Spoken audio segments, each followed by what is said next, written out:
Hello friends, इस video में हम लोग देखेंगे कि कंप्लीट बुक लिस्ट क्या है आईएएस प्री एग्ज़ाम के लिए। क्योंकि कुछ लोग जो नए लोग हैं वो तैयारी कर रहे हैं और उन्होंने मतलब कमेंट्स मैंने बहुत सारे देखे हैं कि आप लोगों ने बुक्स पूछी हैं कौन कौन सी पढ़नी चाहिए यूपीएससी प्री के लिए, आईएएस के लिए। तो बुक्स तो लगभग सभी को पता है, लेकिन अगर नहीं पता है तो आप यहाँ से एक बार रीचेक कर सकते हैं। आप देख सकते हैं, ये लिस्ट है, मैं दे दे रहा हूँ आपको। तो इसमें मैंने history, geography, polity, economy, India और environment and ecology, science and technology और उसके बाद है करंट अफेयर्स। ये सब मैंने सबकी बुक लिस्ट मैंने यहाँ पे तैयार कर जो मैंने खुद के लिए नोट की थी वो आपको दिखा दे रहे हैं। तो इसमें एक चीज़ मैंने नहीं नोट की है, वो पहले ही बता दे रहे हैं ताकि मैं भी ना भूलूँ और आपको याद रहे। आपके लिए इम्पॉर्टेंट है कि लास्ट ईयर के क्वेश्चन पेपर, ठीक है। बुक्स तो मैंने सभी नोट करके रखी हैं और लास्ट ईयर के क्वेश्चन पेपर तो वो आप ज़रूर ले लें, क्योंकि उससे लास्ट ईयर के क्वेश्चन पेपर बहुत ज़्यादा इंपॉर्टेंट हैं। ओके, तो अब हम शुरू करते हैं कि कौन कौन सी किताबें आपको पढ़नी है। तो वन बाई वन सबसे पहले हिस्ट्री की बात करेंगे। तो हिस्ट्री चूँकि यूपीएससी एग्ज़ाम के लिए जब आप तैयारी कर रहे हैं तो वहाँ पर चूँकि यूपीएससी ने जो है वो फैक्चुअल क्वेश्चन नहीं पूछती है और बहुत ज़्यादा तथ्य जो कहते हैं कि आपको कहानी की तरह आपको चीज़ें समझ में आनी चाहिए। अगर आपने समझ के रखी हैं तो ही आप यूपीएससी के क्वेश्चन सॉल्व कर सकते हैं, नहीं तो नहीं। ओके, तो इसके लिए एनसीईआरटी, सबसे पहले एनसीईआरटी बहुत ज़्यादा इम्पॉर्टेंट है हिस्ट्री के लिए। तो हिस्ट्री में चूँकि इतनी ज़्यादा एनसीईआरटी हैं, सिक्स सेवन्थ एट्थ और 11th 12th 9th 10th की मैंने नहीं नोट की है, क्योंकि 9th और 10th की जो हिस्ट्री की बुक्स हैं वो वर्ल्ड ज्योग्राफी पर हैं, ठीक है, विश्व का इतिहास है। तो विश्व का इतिहास प्रीलिम्स में नहीं पूछा जाता है, वर्ल्ड ज्योग्राफी मेंस में पूछी जाती है। मतलब मेंस में world geography plus Indian geography सब पूछ ली जाती है। तो ठीक है, वो हम बाद में देख लेंगे। तो अभी सिर्फ प्रीलिम्स के लिए। तो प्रीलिम्स में six seventh eighth 11th 12th की जो न्यू एनसीईआरटी हैं, ठीक है, नई वाली एनसीईआरटी हैं, वो सब आप पढ़ लें। लेकिन इतनी ज़्यादा हैं, आप कहेंगे कि मतलब कैसे ख़त्म हो पाएंगी। तो इनके लिए एक ही तरीका है कि बहुत एक तो कम है, बहुत ज़्यादा नीचे 6 क्लास की एनसीईआरटी है, आप बहुत जल्दी ख़त्म कर सकते हैं। मैंने वीडियोस भी बना के डाले हैं उसके शॉर्ट नोट्स कह सकते हैं या पूरी तरीके से, क्योंकि मैंने फर्स्ट रीडिंग में ही नोट्स बना लिए थे। जबकि रूल ये होता है नोट्स बनाने का एनसीईआरटी का कि आप बहुत ही फास्ट रीडिंग, आप बहुत फास्ट उसको पढ़ते समझ समझ के पढ़ते रहें। पहली फर्स्ट रीडिंग में आप नोट्स ना बनाएं एनसीईआरटी के, ठीक है। सेकंड रीडिंग में आप उसको थोड़ा समझ समझ के अंडरलाइन कर सकते हैं, हाइलाइटर यूज़ कर सकते हैं। और थर्ड रीडिंग में आप साथ साथ में शॉर्ट नोट्स बना सकते हैं। तो जो चीज़ें आपको नहीं याद रही होंगी तो वो थर्ड रीडिंग में आप नोट कर सकते हैं, तो शॉर्ट नोट्स बन के तैयार हो जाएगा, वो बहुत ज़्यादा इंपॉर्टेंट होगा। प्लस आप लास्ट ईयर के क्वेश्चन पेपर देख लें, क्योंकि नोट्स बनाते समय आप चीज़ों को ध्यान रखें कि किस तरीके से क्वेश्चन पूछे जाते हैं। तो सिक्स की जो है वो मध्य प्राचीन भारत पर है की बुक है। सेवन्थ की मध्यकालीन भारत का इतिहास कह सकते हैं। एट्थ क्लास की जो आधुनिक भारत। उसके बाद 11th 12th की जो एनसीईआरटी है न्यू वाली, ये भी प्राचीन मध्यकालीन और आधुनिक भारत के इतिहास पर है। तो एनसीईआरटी तो आप ज़रूर ही पढ़ लें, मस्ट है, मतलब ये अनिवार्य है। इसके बाद प्राचीन भारत के लिए अगर आप टेक्स्ट बुक कहेंगे, जो अगर आप बहुत गहनता से जिसको आपको पढ़नी है, वो है रामचरण शर्मा, जो कि पुरानी एनसीईआरटी है, ठीक है, एनसीईआरटी पर ही है। इसकी एक बुक भी मतलब आपको मिल जाएगी मार्केट में, चाहे तो आप वो ले लें, या फिर पीडीएफ अगर आपको मिल जाए तो आप पीडीएफ से भी पढ़ सकते हैं प्राचीन भारत की। और मध्यकालीन भारत के लिए सतीश चंद्रा की, ये भी पुरानी एनसीईआरटी है, ये पढ़ सकते हैं। हालांकि मध्यकालीन भारत जो है उससे क्वेश्चन बहुत कम ही पूछे जाते हैं, मतलब बहुत कम ही पूछे जाते हैं, तो आप उसे इग्नोर भी, मतलब थोड़ा कम समय दें इस पर। या बहुत से लोग जो तैयारी करते हैं वो मध्यकालीन नहीं भी पढ़ते हैं, तो ये आपके खुद के विवेक पर है, आप क्या उचित समझते हैं। ओके, इसके बाद है आधुनिक भारत। तो आधुनिक भारत के लिए अगर बुक आप पूछेंगे तो स्पेक्ट्रम राजीव अहिर, चूँकि ये बुक मैंने पढ़ी है और काफ़ी मतलब अच्छी बुक है, बहुत अच्छा नोट्स, आईपीएस अधिकारी हैं राजीव अहिर सर, तो इन्होंने ये लिखी है अपने खुद के नोट्स से।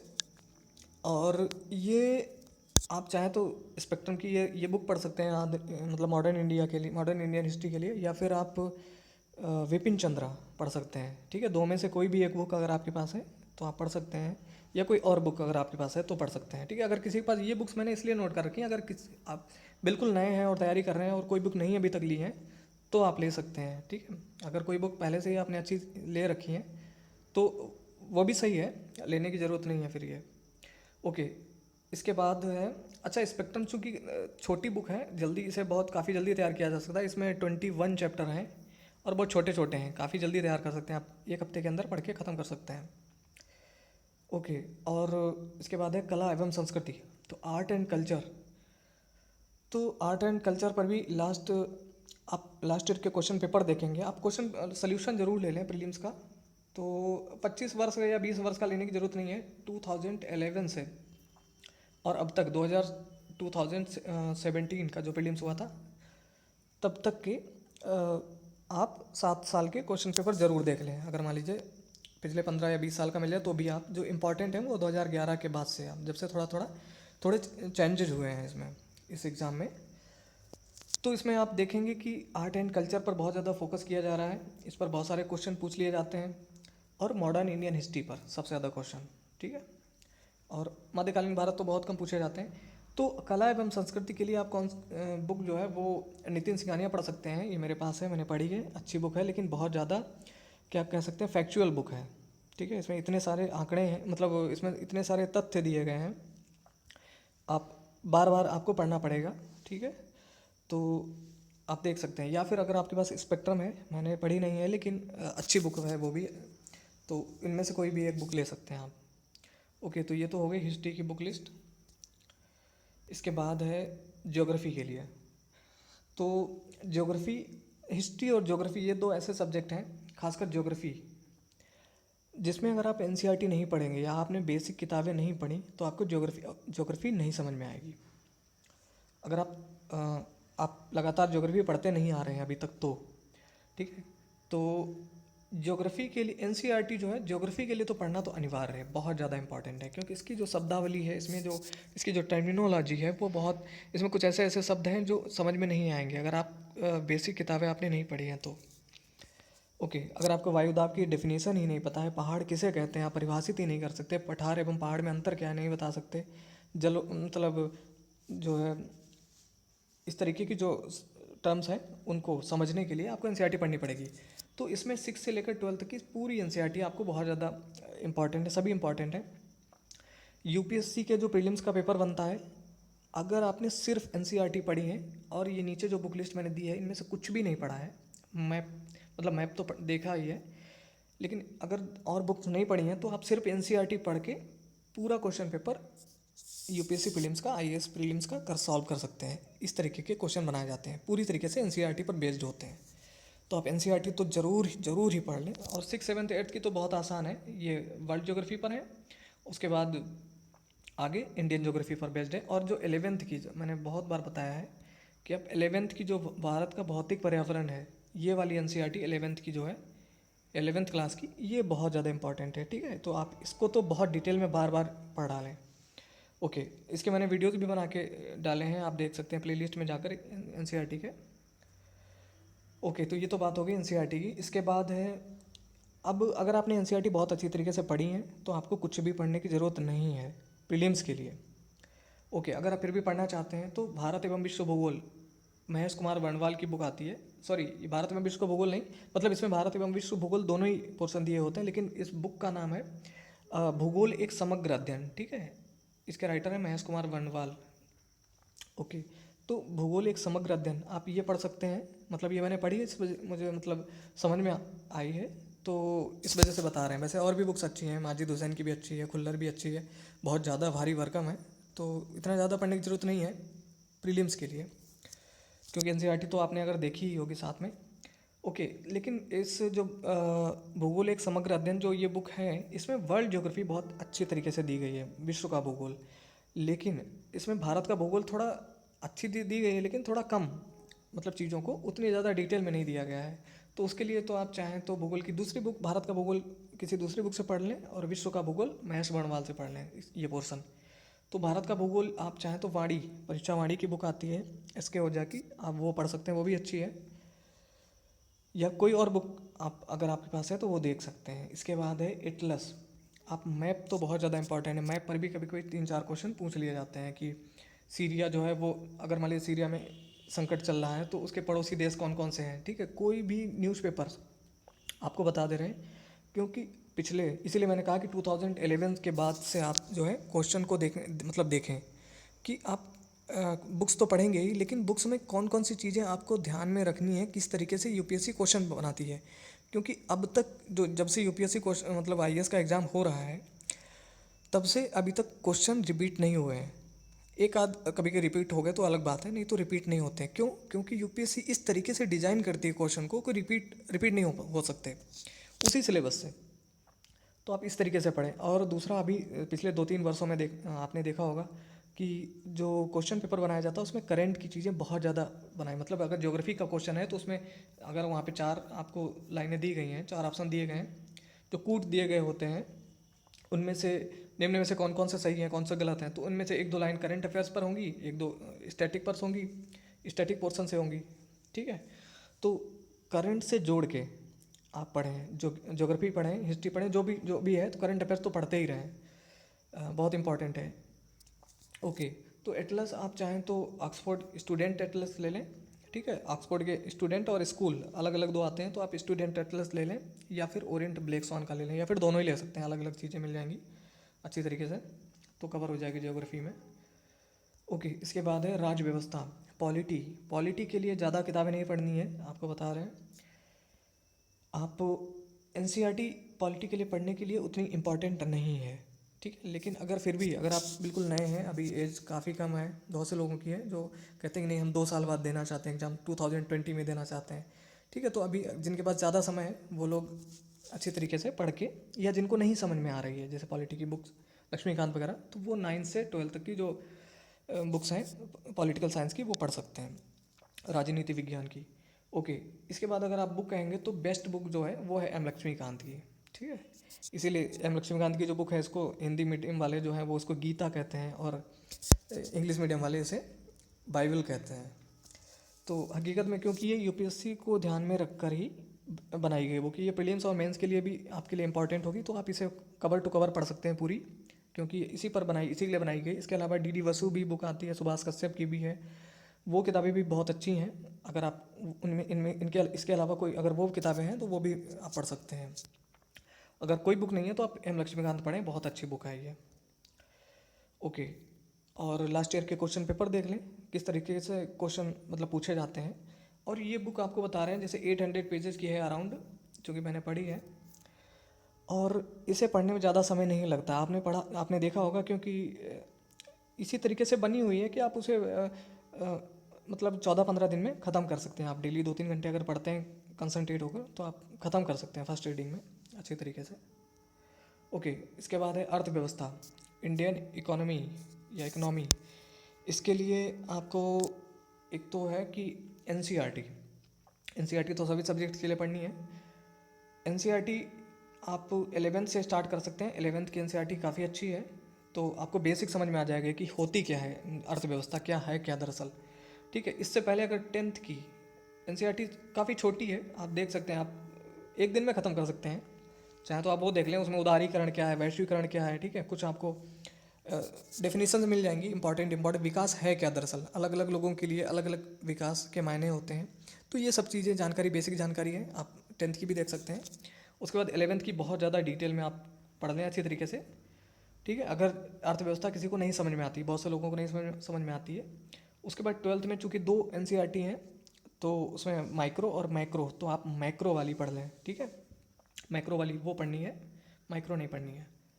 ओके, इसके बाद है बुक, टेक्स्ट बुक जो है भारतीय अर्थव्यवस्था के लिए, आप रमेश सिंह की बुक है, ये भी लक्ष्मीकांत की तरह भारी भरकम बुक है एक। और ये बुक मैंने पढ़ी है, लेकिन इसमें एक थोड़ी सी प्रॉब्लम है, इंग्लिश मीडियम वालों के लिए तो बहुत अच्छी है, और वही बुक हिंदी मीडियम वालों के लिए भी लिखी है, लेकिन इसको ट्रांसलेट उसी थोड़ा इस तरीके से किया गया है, पता नहीं गूगल ट्रांसलेट किया गया, क्या किया गया है, कह नहीं सकते हम, जहाँ पर हो सकता है आपको थोड़ी सी प्रॉब्लम आए समझने में, लेकिन बुक बहुत अच्छी है रमेश सिंह की। इसके अलावा अगर आप चाहें तो संजीव वर्मा सर की बुक पढ़ सकते हैं, या फिर आप एस.एन. लाल की बुक भी पढ़ सकते हैं, वो सब भी अच्छी बुक हैं। ओके, लेकिन ये बुक मैंने चूँकि पढ़ी है तो इसलिए बता दे रहे हैं। इसके बाद आप इसके साथ में आप चाहें तो अगर फास्ट जल्दी से रिवीजन करने के लिए, क्योंकि योजनाएं वगैरह भी बहुत पूछ ली जाती हैं, तो एक तो आप करंट अफेयर्स देखते रहें। ठीक है, न्यूज़पेपर वगैरह में आप देखते ही रहते होंगे, पीडी का अतिरिक्तांक आप देख सकते हैं, पीडी का अतिरिक्तांक या किसी दूसरे पब्लिकेशन का अगर मिल जाए जो इस तरीके से छापता हो तो आप देख लें, ये वाकई मतलब थोड़ा सा हेल्पफुल रहेगा आपके लिए। और आर्थिक समीक्षा, इकोनॉमिक सर्वे बहुत ज़्यादा इंपॉर्टेंट है। तो इकोनॉमिक सर्वे आप पूरा नहीं पढ़ना है, जितना गवर्नमेंट ने छाप के रखा है पूरा अगर पढ़ेंगे तो बहुत समय लग जाएगा। इसका शॉर्ट नोट्स मार्केट में अगर आप मिल जाए तो आप वो पढ़ सकते हैं, या फिर जो मैगजीन में आप पढ़ते होंगे मंथली, उसमें से ही जो इकोनॉमिक सर्वे में क्या क्या इंपॉर्टेंट चीज़ें हैं वो देख सकते हैं, या मृणाल की वेबसाइट पे जाके आप देख सकते हैं। ओके, इसके बाद है बजट। बजट में भी शॉर्ट नोट्स अगर आपको कहीं से मिल जाए तो आप चाहे खुद से बना लें या कहीं से मिल जाए तो आप पढ़ सकते हैं। ये चीज़ें इंपॉर्टेंट हैं। तो अर्थव्यवस्था के लिए इतना काफ़ी है। और अर्थव्यवस्था में करंट अफेयर से रिलेटेड बहुत ज़्यादा क्वेश्चन पूछे जाते हैं। तो जो स्कीम्स हैं गवर्नमेंट की, वो उन पर आप ध्यान रखें, कौन कौन सी योजनाएं चल रही हैं, उनका उद्देश्य क्या है, ठीक है, कहाँ कहाँ चल रही हैं और कब से, उनका एक क्रोनोलॉजिकल ऑर्डर भी कभी कभी पूछ लेते हैं, तो वो भी आप ध्यान रखें।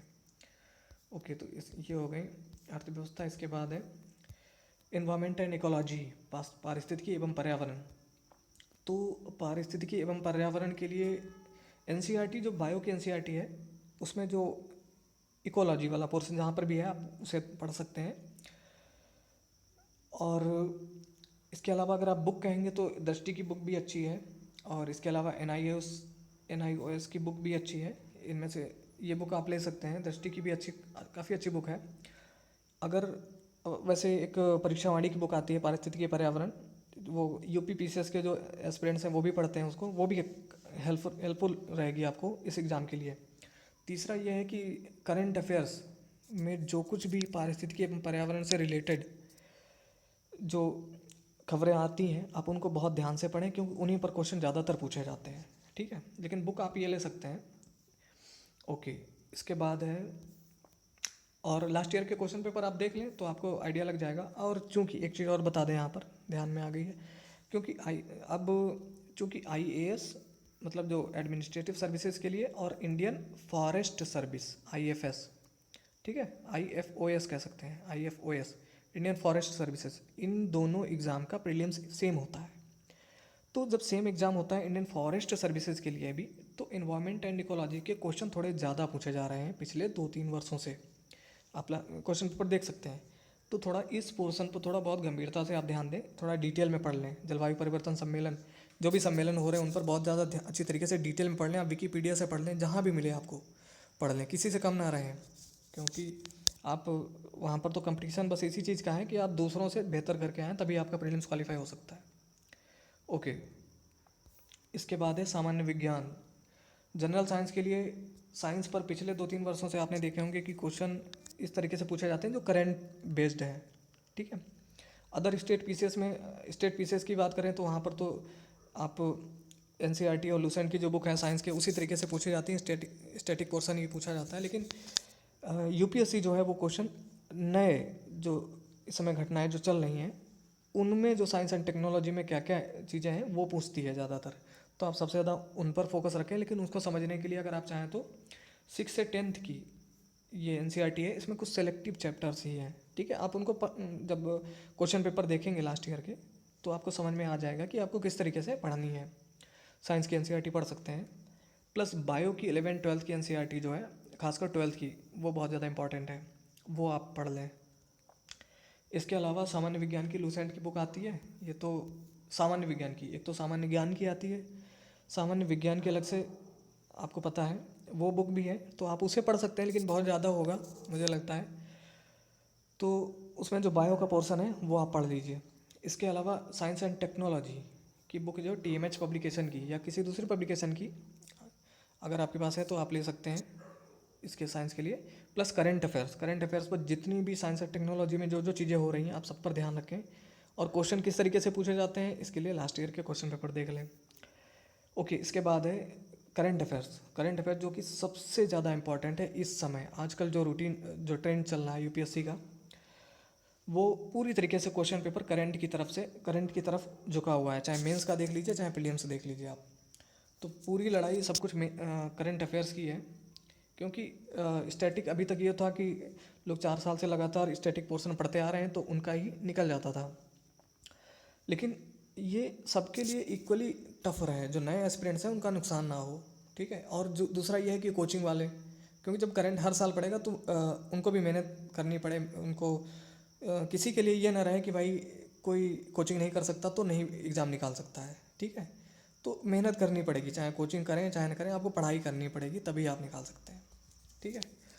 तो इस तरीके से क्वेश्चन पेपर बना रही है यूपीएससी, कोशिश कर रही है। तो करंट अफेयर्स के लिए आप एक तो खासकर यूपीएससी के लिए बता दें, पत्रिकाएं देखिए मैंने नोट कर बता रहे हैं आपको। आप दृष्टि करंट अफेयर्स टुडे जो मैगजीन आती है आप वो ले सकते हैं। अगर आप, चूँकि पहले थोड़ी ज़्यादा काफ़ी मोटी ये छापते थे, 300 पेजेस की छापते थे, अब पिछले 1-2 महीने से, मतलब पिछले दिनों से कुछ देख रहे होंगे आप, 200 पेजेस तक करीब छाप दे रहे हैं। तो ठीक है, आप पढ़ सकते हैं आप, अच्छी बुक है। दृष्टि टुडे आप ले लें या फिर विजन आईएएस पढ़ सकते हैं या फिर क्रॉनिकल, इन तीनों में से कोई एक। और चाहे तो आप कोई भी 2 ले सकते हैं, या क्रॉनिकल या दृष्टि टुडे, और प्लस साथ में इसका वो आप पीडीएफ डाउनलोड कर सकते हैं विजन आईएएस का, अगर कहीं से मिल जाता है, इसकी वेबसाइट पर भी मिल जाता है लास्ट पिछले महीने का, तो वो आप देख सकते हैं।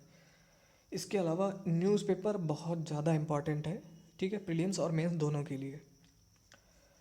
न्यूज़पेपर क्यों इम्पॉर्टेंट है, इसके लिए मैंने एक वीडियो में करंट अफेयर्स कैसे तैयार करें, एक वीडियो मैंने बना के रखा था, उसमें हम लोग ने डिटेल से बात की थी कि क्योंकि न्यूज़पेपर में चीज़ें, जैसे मान लीजिए जीएसटी पर आज आपने न्यूज़पेपर में कुछ पढ़ा, ठीक है, आज आपने कुछ पढ़ा तो आपको 4 बातें याद हो गई जीएसटी में, हाँ ये चल रहा है, ये इसके प्रोविजंस, ये प्रावधान है।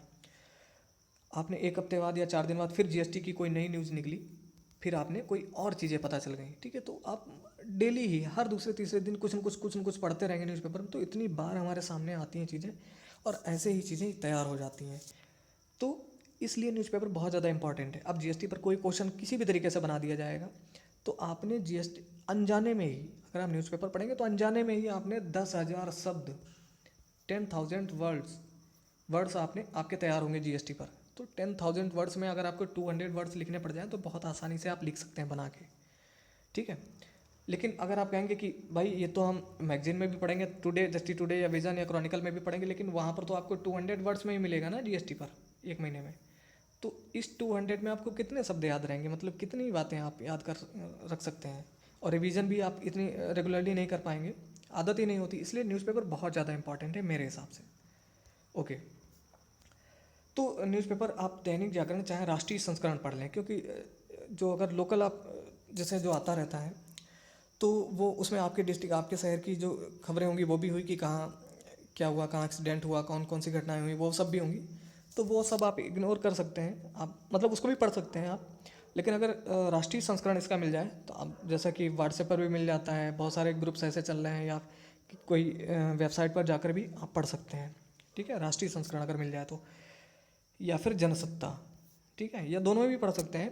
लेकिन बहुत ज़्यादा पढ़ने की ज़रूरत नहीं है, आप दैनिक जागरण पढ़िए अगर मुझसे पूछेंगे तो।